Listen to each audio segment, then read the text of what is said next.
Alright, so what's going to happen is once I hit record, it'll record the track, and then I'll loop it, and when I make the second loop, it'll automatically loop it, and then I can stop it, but I can't when I start it again, and then I try to remove the previous track, it will not work.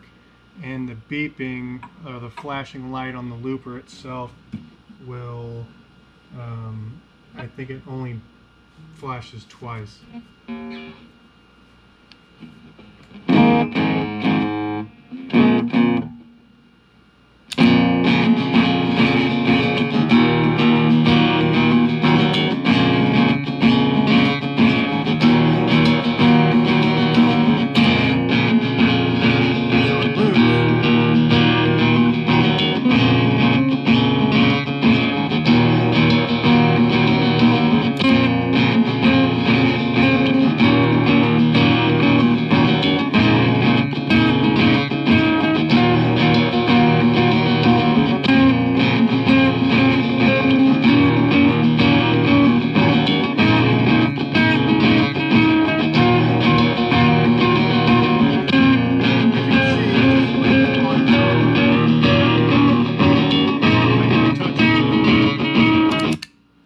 I can stop it, and then I can start it back up.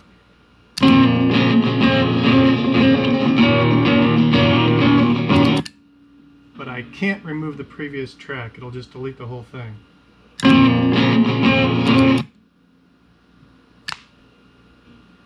Now it's all gone.